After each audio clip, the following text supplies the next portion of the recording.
자, 오늘은 이제 소아시아 일곱 교회 마지막 교회죠. 이제 라오디게아 교회에 대해서 이제 함께 또 생각하고 또 나누도록 그렇게 하겠습니다. 자, 라오디게아 시는 우리 지난번에 공부했던 빌라델비아 동남쪽에 위치를 해 있습니다. 원래 이 라오디게아라고 하는 이 도시는 그 셀루코스 왕조의 그 안티오쿠스 2세가 자기 와이프 이름을 따서 도시 이름을 라우디게아라고 이제 불렀습니다. 그리고 이제 이 도시는 뭐 오래전에 뭐 정확하게는 주전 133년에 BC 133년에 로마 제국의 복속이 되었죠. 자, 이제 우리가 그 라우디게아 이 도시를 생각할 때에 이제 또 기억해야 될 중요한 것은 북쪽으로 이제 이 히에라 볼리라고 하는 지방이 존재했다고 하는 거죠. 그 히에라 볼리는 뜨거운 온천물이 이제 흐르고 있었습니다. 그리고 이 라우디게아 이 남쪽에는 골로세 지방이 있는데 이 골로세 지방에는 차가운 물이 이제 흐르고 있었어요. 그래서 이 라우디게는 이 중간 지역에 이제 위치를 어, 했고, 그 다음에 이제 북쪽의 온천물이 수를 따라서 이제 라우디게아로 이제 들어오잖아요. 이제 그 들어오는 과정 가운데 라우디게아에 도착하면 물이 어떻게 돼요? 덥지도 않고 차지도 않는 물이 이제 되어버리잖아요. 그래서 어, 예수님이 이 라우디게아 교회를 향해서 네가 이같이 미지근하여 뜨겁지도 아니하고 차지도 아니하니 내가 토하여 내치겠다. 이렇게 이제 아, 지적하시는 말씀이 나오고 있습니다. 어, 이 라오디게아는 가장 부유한 이제 도시 중에 하나였죠. 그래서 이 도시가 굉장히 부유했기 때문에 로마의 그 정치가이면서 어, 작가였던 그 키케로라는 사람이 있었어요. 키케로가 자기의 그에게 그 식용장을 라우디게아에서 현금화했다 하는 그런 일화도 있습니다. 음, 이 라우디게아 도시는 추후 61년에 지진이 일어났어요.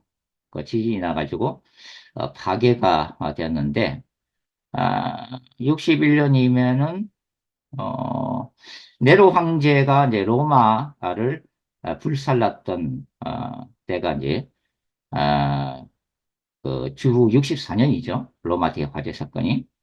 그러니까 그 사건이 일어나기 한 3년 전에 이 지진으로 이제 파괴가 되었는데 로마 제국이 뭐 지원도 하지 않았어요. 근데 이제 자립으로 이 라오디게아 도시가 스스로 일어났다 하는 역사적인 기록이 있습니다. 그러니까 이 도시가 얼마나 풍성한 재력을 자랑했는지를 알 수가 있죠. 그래서 그 예수님이 라오디게아 교회 보내는 편지에서 뭐라고 말씀하세요? 네가 말하기를 나는 부자라 부유하여 부족한 것이 없다 하나. 자, 이 말씀이 바로 이제 라오디게아의 그 부를 말해주는 그런 장면이죠. 자, 우리가 스무나 교회를 이제 공부를 했습니다만은 스무나 교회는 물질적으로는 가난한 교회였죠. 그러나 영적으로는 심령은 부유한 신자들이었다고 하는 거죠. 그러나 라오디게아 교회는 정반대입니다. 물질적으로는 부유했지만 영적으로는 가난한 교회로 예수님의 책망을 받았던 그런 교회라는 것을 우리가 이제 알 수가 있습니다. 우리가 이제 본문과 관련해서 이 라오디게아에서 또 하나 기억해야 될 게 뭐냐 하면 이 라오디게아의 땅이 굉장히 비옥했어요. 그리고 이 흑양모가 생산이 됐는데 이게 이제 윤기가 나는 금은색 의류죠, 그죠? 흑양모가 굉장히 인기가 있었다고 합니다. 그래서 이러한 비싼 의류를 만들어서 팔았던 도시가 바로 라오디게아 도시이기도 해요. 그래서 우리가 본문을 나중에 이제 읽어보시면 라오디게아 교회에게 아, 흰옷을 입으라고 말씀하시잖아요. 흰옷을 사서 입으라. 그러니까 이 굉장히 값비싼 그 흑양모를 만든 이 금은 옷이 아니라 영적으로 거룩한 그 흰옷을 사서 입어서 벌거벗은 수치를 보이지 않게 하라 이렇게 예수님이 권면하시는 것도 이 라오디게아 도시가 가졌던 이러한 아, 특징과 관련이 있다고 하는 것입니다.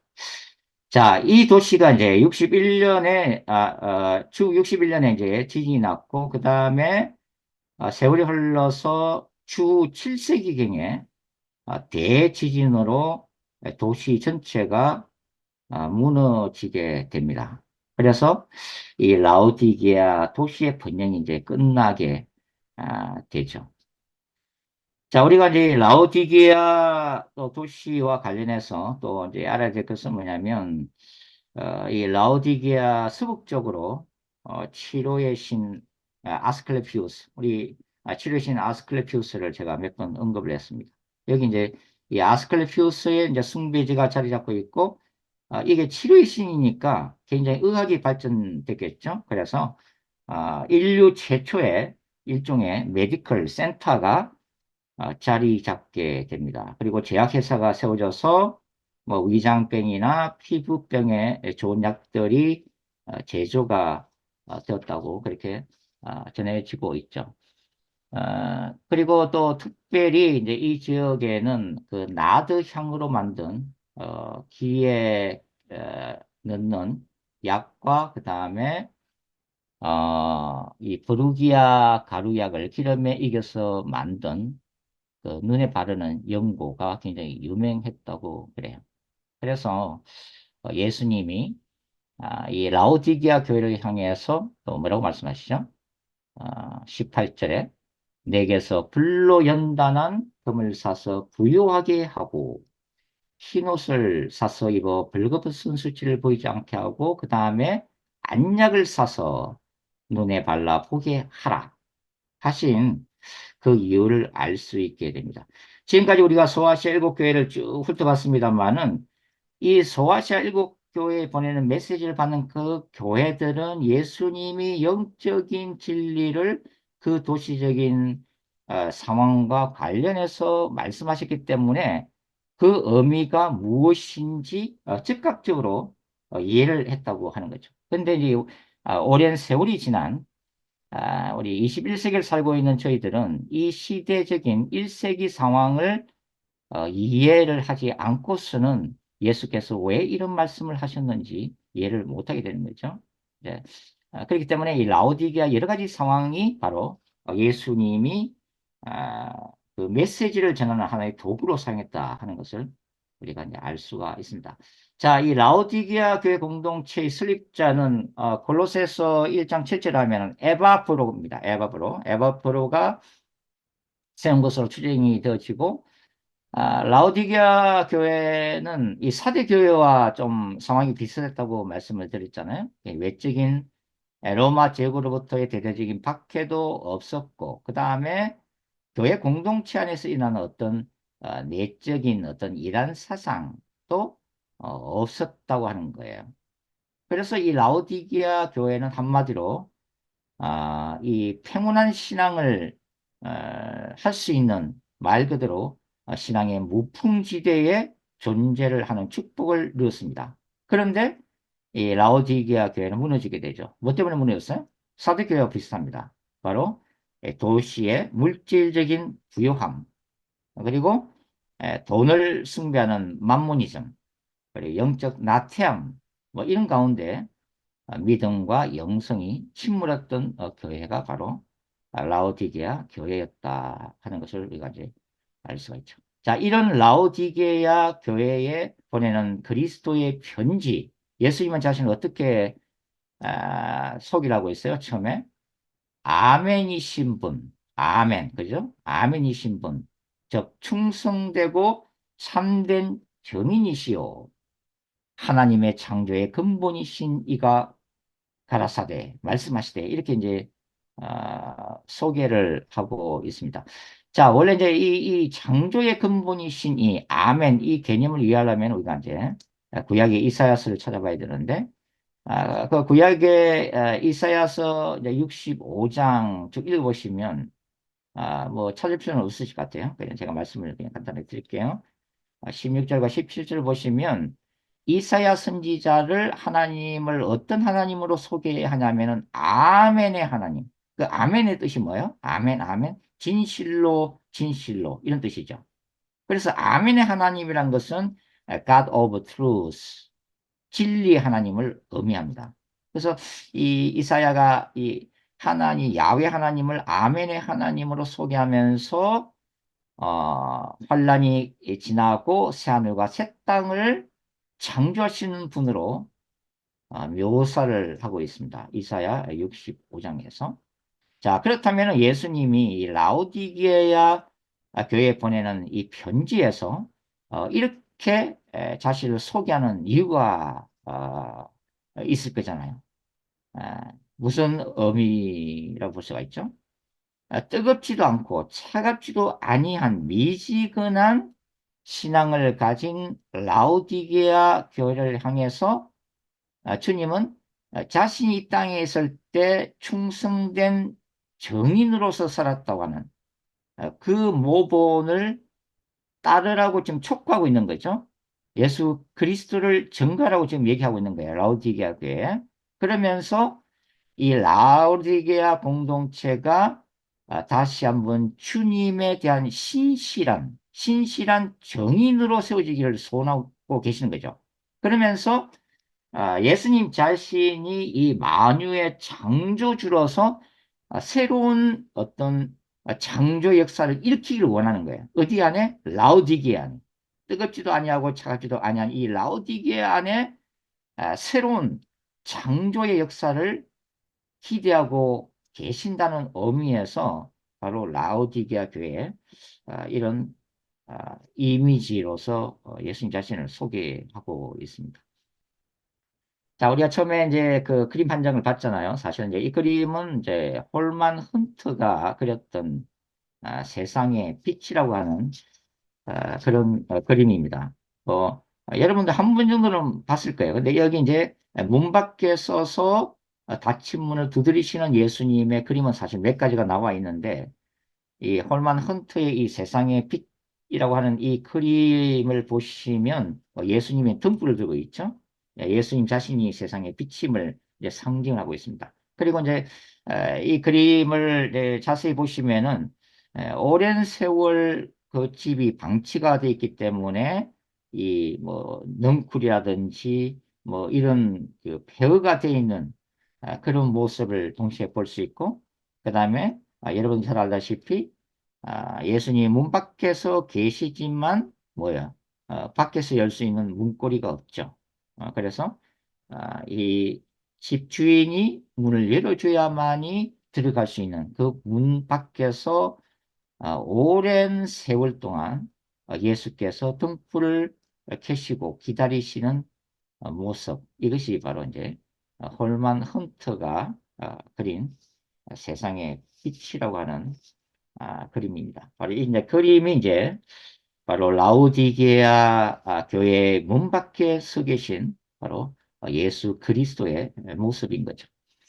자, 라우디게아 교회 모델은 한마디로 세상이 두려워하지 않는 모델 중에 하나입니다. 라우디게아 교회는 스스로를 어떻게 얘기하고 있어요? 나는 부자라. 그죠? 나는 부자라. 부요하여 부족한 것이 없다라고 자만했던 그런 교회입니다. 나는 부자라 부요하여 부족한 것이 없다. 자, 이제 이 라오디게아 교회의 이 고백을 들으면 우리가 대조적으로 뭘 떠올리게 되냐면 바로 다윗의 저 유명한 시편 23편을 떠올리게 되죠. 그 시편 23편 1절에서 다윗이 고백하고 있는 고백이 뭐예요? 여호와는 나의 목자시니 내가 부족함이 없으리로다. 굉장히 대조적인 그런 고백이에요. 그러니까 라오디게아 신자들이 고백했던 게 부와 재물을 숭배하는 이 세속적 영성을 드러내는 표현이라면 다윗의 고백은 어떤 고백이에요? 하나님만을 추구하는, 그죠? 하나님만을 추구하고 하나님 안에서 만족감을 누리는 이 복음적 영성에서 나오는 믿음의 고백이라고 할 수가 있는 거죠. 자, 우리가 이제 라오디게아 이 교회를 공부를 해보면 당시 소아시아에 위치해 있었던 대부분의 그 교회들이 로마 제국의 박해 때문에 이제 고통을 당하고 있었지만 이 라오디게아 교회는 그런 고난의 흔적이 전혀 보이지를 않습니다. 이 본문에서 예수님은 라우디게아 교회를 향해서 내가 너의 행위를 안다라고만 간단하게 언급하고 계시고 구체적인 내용이 없어요. 그러면 우리가 이 라우디게아 신자들의 그 행위가 무엇이었는가 하는 것을 한번 생각해 볼 필요가 있는데요. 자, 라우디게아 교회가 부자 교회였다는 것은 명백한 사실입니다. 그리고 이 라우디게아 신자들이 로마 제국의 지배하에서 물질적으로 풍요로움을 누리고 있었다는 사실은 중요한 점을 시사하고 있는데요. 쉽게 이야기하면 교회와 세상적 권력이 서로 밀접하게 타협했을 가능성을 우리가 엿볼 수가 있습니다. 우리가 복음 읽어보면은 그 예수님 당시에 그 예루살렘, 본디오 빌라도 총독 같은 경우도 사실 이제 예루살렘의 치안을 담당하고 있고 사형권까지 가지고 있었던 사람이지만 예루살렘을 다스리기 위해서는 뭐가 필요했어? 바로 유대교의 최고 결정기관, 바로 사내들인 공회죠. 서기관과 바리새인들, 대제사장으로 구성되어 있는 기관이죠. 이 사내들인 공의의 눈치를 보지 않을 수 없었다고 하는 거죠. 그러니까 결국은 본디오 빌라도도 그 사내들인 공의와 결탁을 해야만이 예루살렘을 치안을 유지할 수 있었다 하는 것도 우리가 이제 상식적으로 이제 알 수가 있는 일이죠. 자, 이 라오디게아 신자들이 사실 이 라오디게아 도시 환경으로 볼 때 뭐 대부분의 뭐 신자들이 은행업이나 모직업 그리고 안과 대학 같은 그 시를 움직이는 이 부유한 리더급 계층에 속해 있었던 것으로 상상할 수가 있어요. 그렇다 이러면은 이 라오디게를 지배하고 있었던 로마 정부가 이들을 공개적으로 탄압하기에는 좀 어려움이 있었을 것으로 예상이 되죠. 그 이유가 뭐냐면 바로 이 라오디게아의 부유층 신자들이 라오디게아 시에 많은 텍스를 바치고 있었다 하는 거예요. 그리고 이 라오디게아의 정치 권력을 유지하고자 했던 총독을 비롯한 정치가들에게 뭐가 지원돼요? 바로 정치 자금이 지원되겠죠. 이게 재정적인 후원자들이었다고 하는 것입니다. 그러니까 이 라오디게아 교회가 로마 정부로부터 대대적인 박해를 면할 수 있었던 일종의 방어 시스템을 형성하고 있었다는 것을 우리가 깊이 이제 연구를 해보면은 이제 알 수가 있습니다. 자, 여러분 보세요. 당시 로마 제국이 우리가 지금까지 쭉 공부를 했지만 로마 황제 숭배 이데올로기로서 로마 제국을 운영하고 있었잖아요. 로마 황제가 살아있는 신이고 세계적인 구원자임을 공식적으로 선포하고 로마 황제에게 바치는 신전을 짓게 하고 제사를 바치게 하면서 이 로마 제국에 절대적으로 충성하게 만들었던 시스템이죠. 이제 이러한 로마 황제의 사상을 대대적으로 강요하고 있었단 말이죠. 특별히 이제 이 요한계시록이 기록되었던 시기 바로 주 이제 95년경에는 도미티안 황제가 다스리고 있었고, 이 도미티안 황제는 역대 로마 황제 중에서도 가장 대대적으로 그리고 공개적으로 전 로마 제국의 식민지에 신전을 짓고 자신을 살아있는 신으로 숭배하기를 강요했던 바로 황제였다고 하는 것입니다. 자, 이런 상황 속에서 그러면 라오디게아 아, 교회가 대대적인 박해를 피했다고 하는 것은 뭐예요? 아까 재정적인 부분도 말씀을 드렸습니다만 라오디게아 교회의 신앙이 자체가 오직 예수님만을 고집하면서 순교를 각오하는 그런 교회는 아니었다고 하는 것입니다. 그죠? 그러니까 로마 교회가 이 오직 예수 신앙으로 적극적으로 대항하지 않은 이 부자 교회였던 라오디게아 교회를 굳이 박해하고 힘들게 만들 하등의 이유가 없었다고 하는 거죠. 그러니까 로마 정부 입장에서 보면 라오디게아 보면 굉장히 다행스러운 교회예요.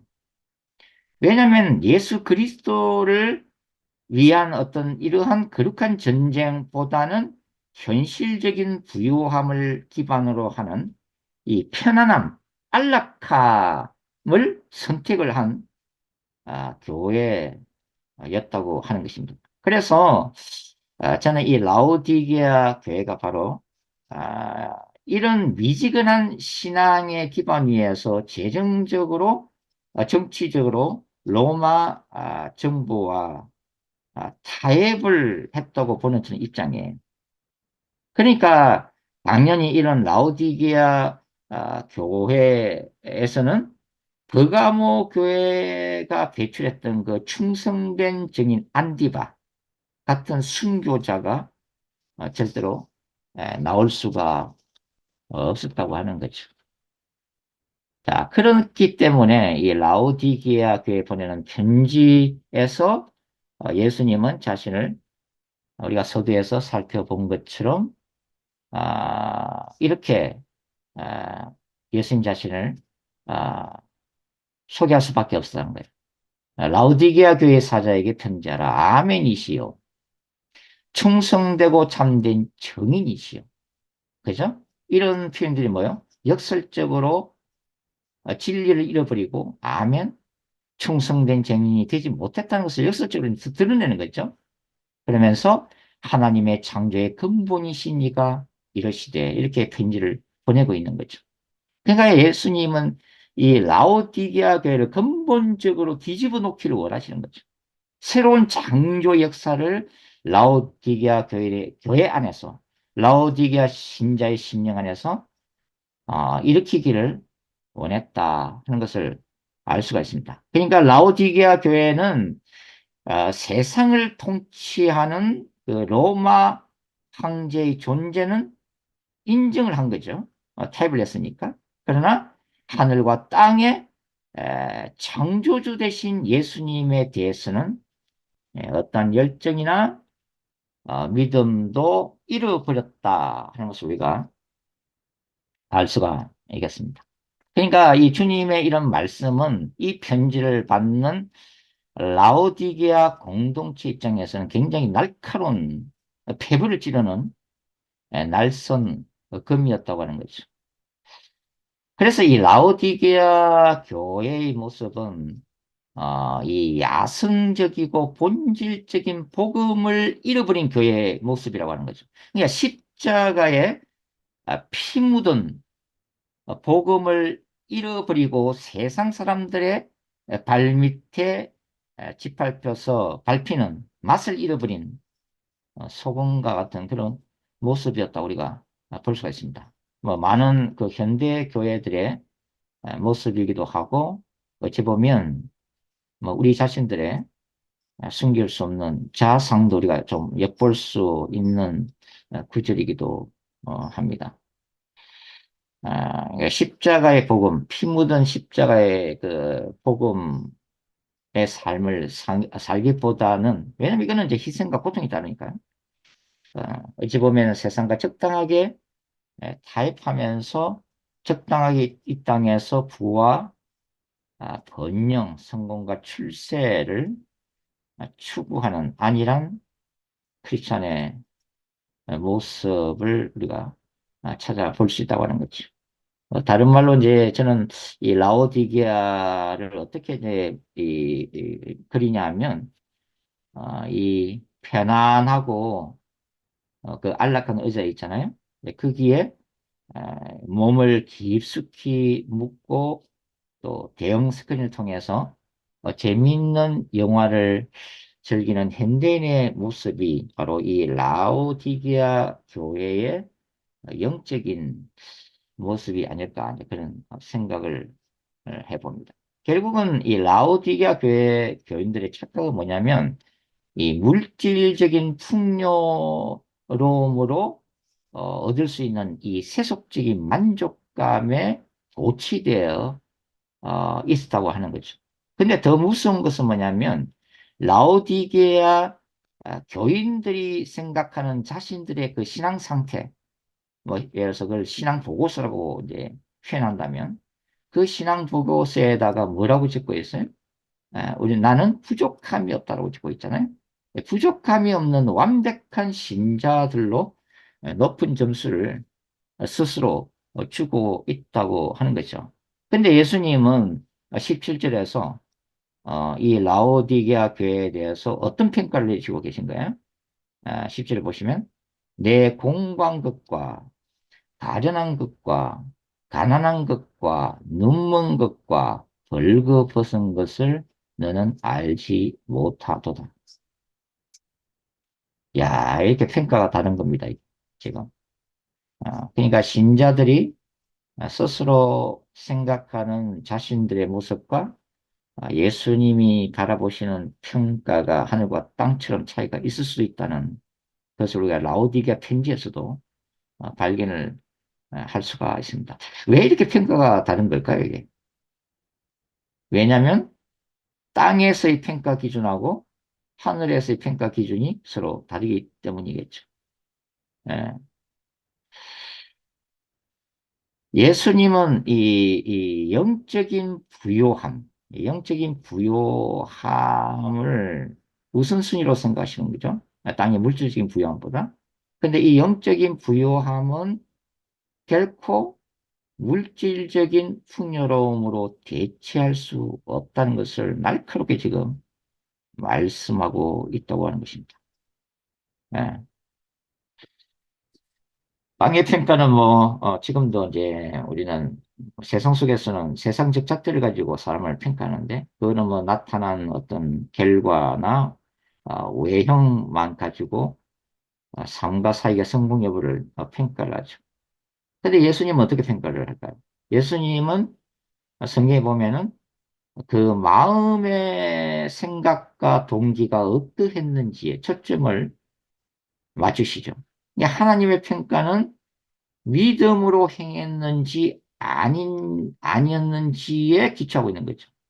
하나님의 마음으로 사역했는지 안 했는지에 그 근거를 두신다고 하는 것입니다. 그래서 나중에 우리가 이 땅에서는 알기 힘들지만 최후의 심판 앞에 서면 그것들이 적나라하게 드러난다는 것을 이제 성경이 누누이 얘기를 하고 있는 거죠.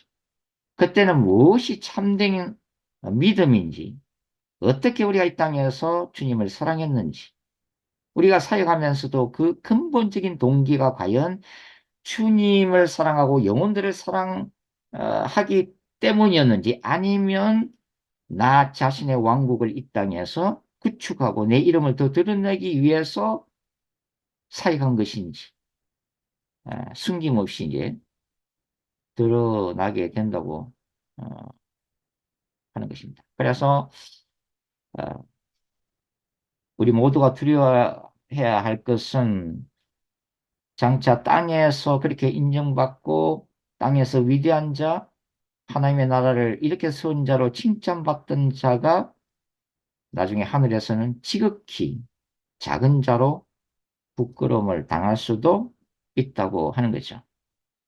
반면에 땅에서는 보잘 것이 없고 땅에서는 사람들로부터 인정받지 못한 신자가 최후의 심판대 앞에서 하나님의 보좌 앞에서는 존귀한 자로 세움을 받을 수도 있다고 하는 거죠.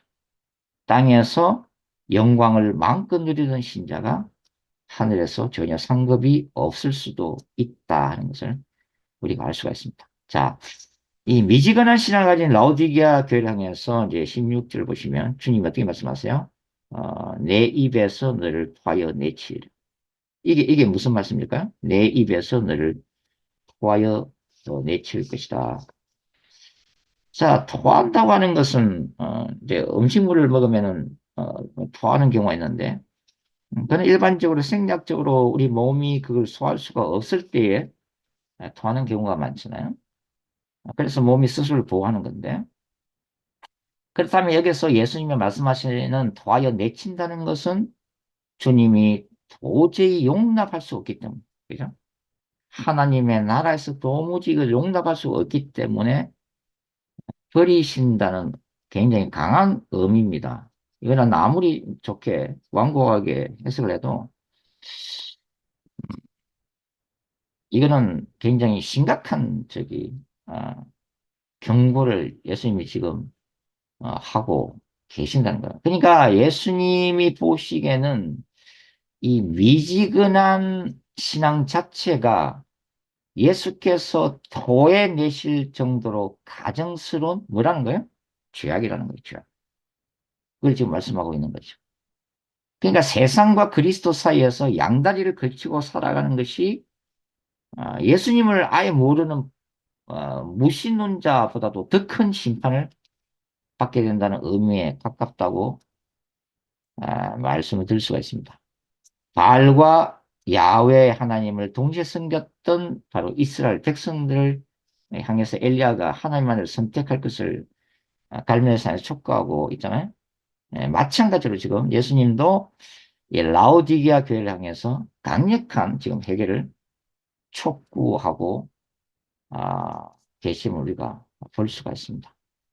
그러니까 라오디게아 교회는 비록 겉으로는 교회라는 이름이 있고 신자라는 이름도 있지만 지금 이 라오디게아 이 교회의 영적 상태는 어, 어찌 보면 지옥 문 앞에 서 있는 거예요. 지옥 문 앞에 서 있습니다. 자, 우리가 지금까지 이제 소아시아 일곱 교회를 쭉 이제 공부를 해오면서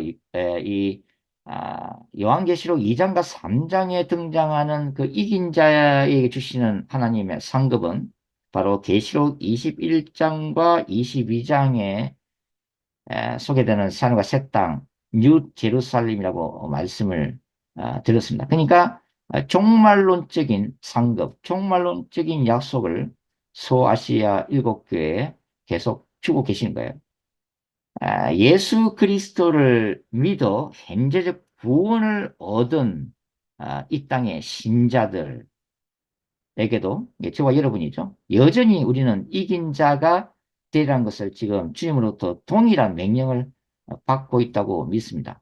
왜냐하면은 예수 그리스도 안에서 현재적인 구원을 얻었지만 구원이 완성된 게 아니거든요. 우리가 아, 온전한 미래적인 구원이 남아 있다고 하는 거죠. 그 긴장 관계가 늘 있다고 하는 거죠. 우리는 예수 안에서 구원을 받았지만 already 그러나 완성된 것은 아니에요.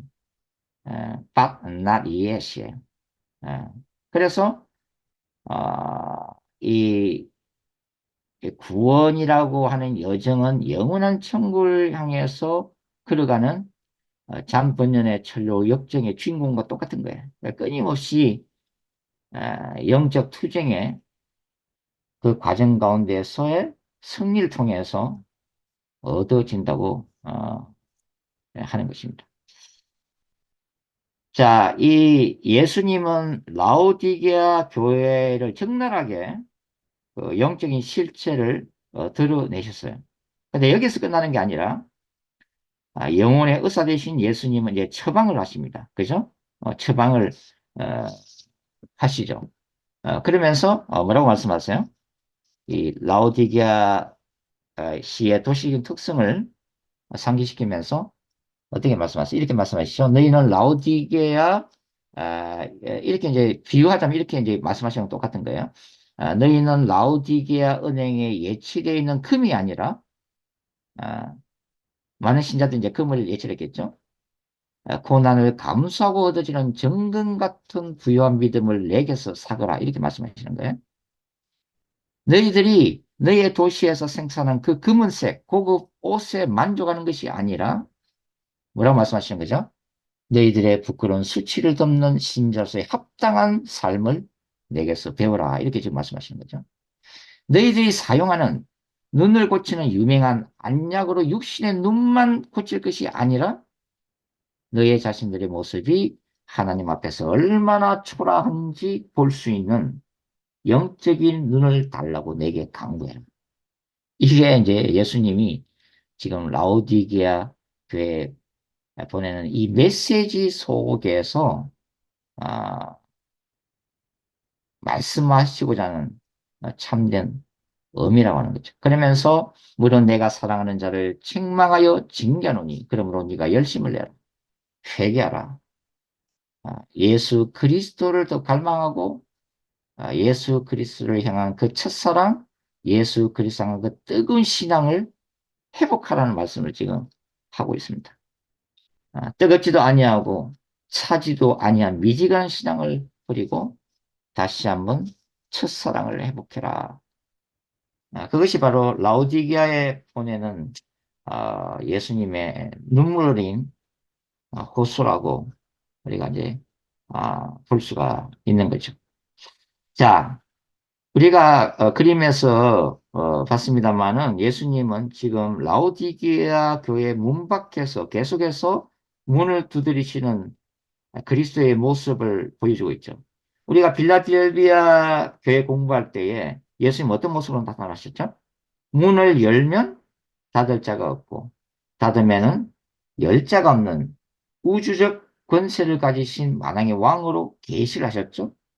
그런데 그러한 절대적인 권력을 가지신 예수님이 지금 라오디게아 교회에서는 어떤 모습이에요? 그들의 마음 문 밖에 서서 인격적으로 문을 열어줄 것을 요청하시는 모습으로 나타나고 있습니다.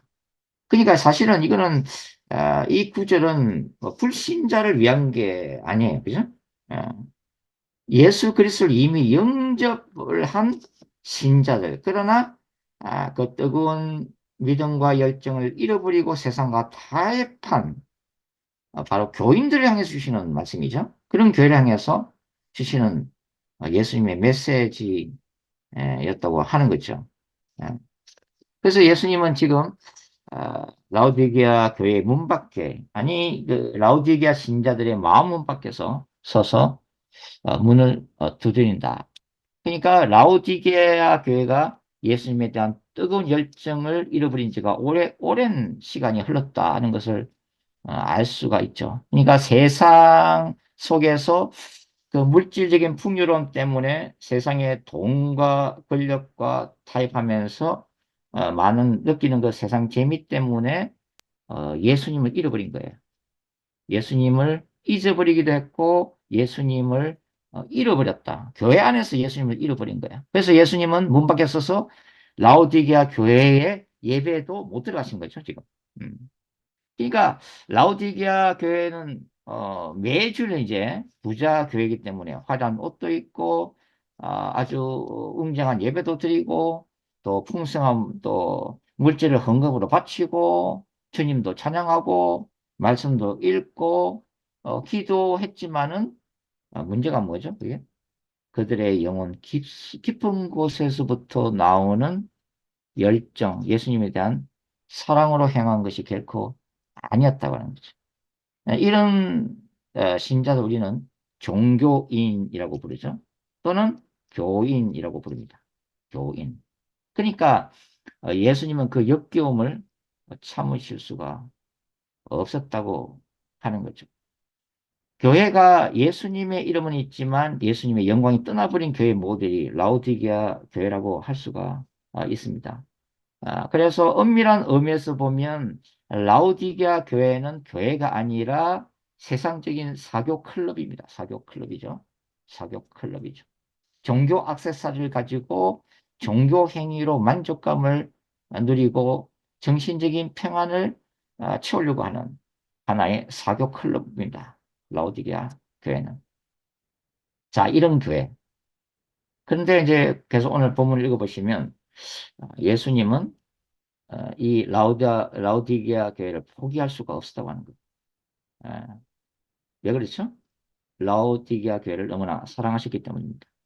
라오디게아 교인들이 그 미지근한 신앙 상태에 머물고 있음에도 불구하고 이들은 뭐예요? 복음 안에서 주님의 귀한 신부들로 초청된 사람들이었기 때문입니다. 그렇기 때문에 예수님은 포기를 할 수가 없었어요. 라오디게아 교회를. 그래서 신자들의 마음 문 밖에서 계속해서 문을 두드리십니다. 자, 이 이제 헬라 용법은 현재 능동태 직설법이에요. 현대 능동태 직설법. 그게 무슨 얘기냐면은 예수님이 자신의 능동적으로 적극적인 의지를 가지시고 신자들이 인격적으로 마음의 문을 열고 예수님을 다시 영접해 주기까지 반복적으로 계속해서 오랜 시간 포기하지 않고 문을 두드리고 계신다는 의미입니다. 그죠? 그래서 예수님 뭐라고 말씀하시죠? 20절에서 누구든지 내 음성을 듣고 문을 열리면 내가 그에게로 들어가 그로 더불어 먹고 그는 나로 더불어 먹으리라. 유대인들에게 중요한 것 중에 하나가 바로 식탁 공동체죠. 함께 식사를 하는 중요한 교제 문화입니다. 그죠? 로마 뭐 시대나 뭐 유대 사회나 이 좀 근세자들이 베푸는 잔치 자리에 초대받는 것은 굉장히 큰 영광이죠. 손님으로 초대받는다는 것은. 근데 이제 지금 우주적 근세를 가지신 만왕의 예수님이 라디게아 교회 문 앞에서 초라하게 서가지고 계속 왕의 식탁에 초청을 하는 거죠. 문을 두드리면서. 어, 자, 이 잔치 자리가 뭡니까? 바로 종말론적인 하나님의 나라 잔치로 다시 초청을 하고 계시는 거죠. 그죠? 그러니까 예수님을 살아있는 왕, 내가 내 마음대로 사는 것이 아니라 내 삶의 주인 되신 예수 그리스도를 다시 왕으로 회복하는 그 자리로 초청해 달라고 지금 예수님이 요청하고 계시는 거죠.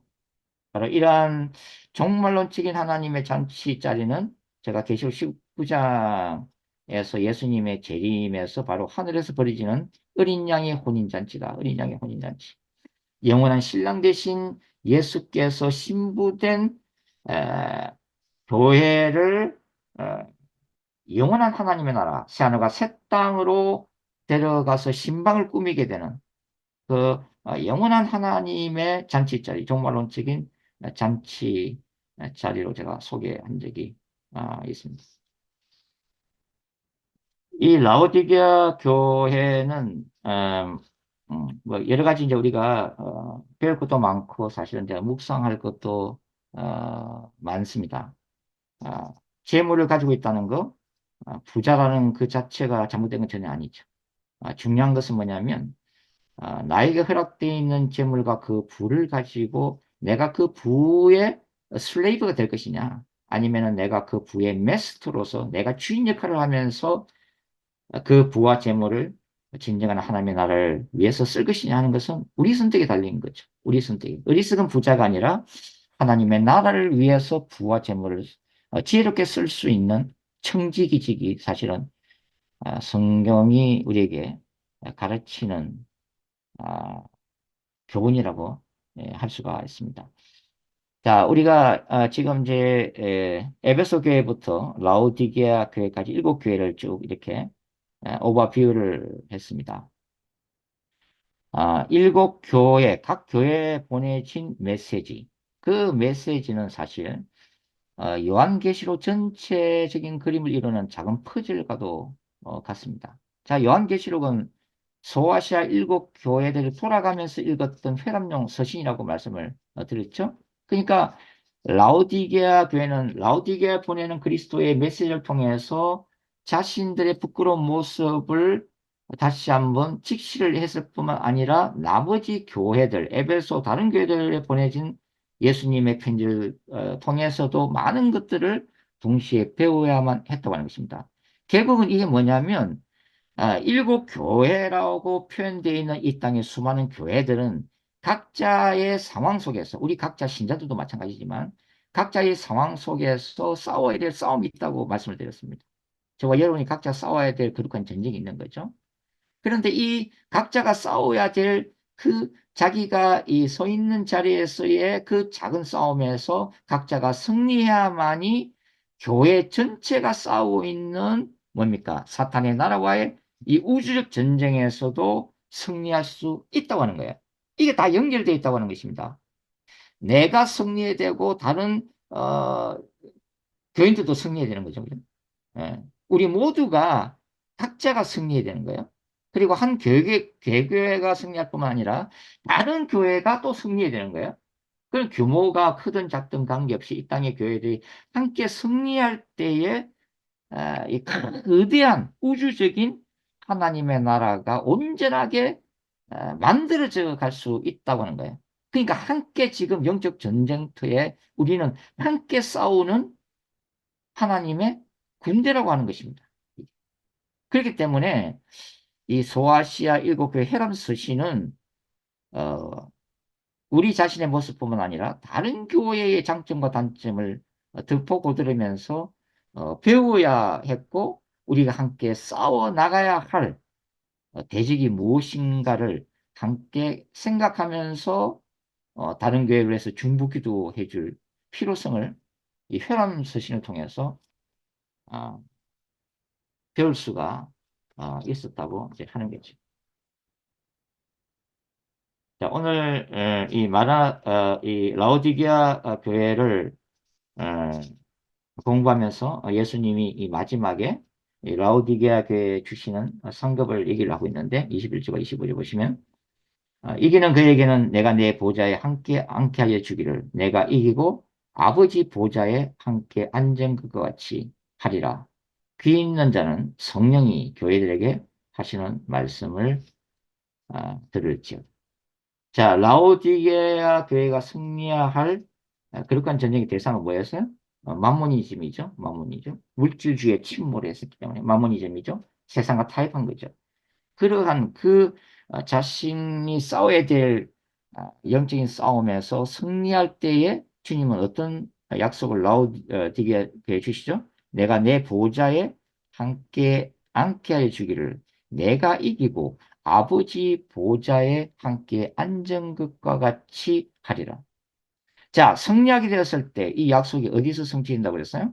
새하늘과 새 땅, 뉴 제루살렘 성에서 성취가 되어진다고 했습니다. 그래서 새하늘과 새 땅은 제가 예전에 바울서 신에서 얘기하는 그 이신칭이 믿음으로 구원받고 하나님의 기업을 은혜로 받는 그 개념과는 약간 결이 다르다고 말씀드렸어요. 요한계시록에서는 오직 이긴 자에게만 뉴제루살렘이 주어지는 것으로 강조가 되어지고 있죠. 요한계시록 21장 7절 이긴 자에게는 내가 이것들을 주고 그들은 내 백성이 될 것이다. 그죠? 그렇기 때문에 요한계시록에서는 이 거룩한 종말론적 거룩한 전쟁의 승리를 한 자만이 새 예루살렘 성읍에 들어갈 수 있고 다른 얘기로 하면은 새 예루살렘 성을 그 승리의 면류관으로 받게 되고 상급으로 뉴 제루살렘을 받게 된다 하는 것을 알 수가 있죠. 그래서 이 보좌에 앉아서 왕권을 함께 누린 이 영광은 종말론적으로 바로 하늘과 새 땅에서 성취된다는 것을 알 수가 있습니다. 자, 이렇게 해서 우리가 에베소 교회부터 이 라오디게아 교회 일곱 교회를 함께 공부를 해봤습니다. 이제 다음 시간부터는 이제 계시록 4장과 5장, 요한계시록에서 가장 중요한 바로 보좌 환상을 이제 좀 깊이 있게 함께 다루도록 그렇게 하겠습니다. 마치겠습니다. 수고들 하셨습니다. 감사합니다.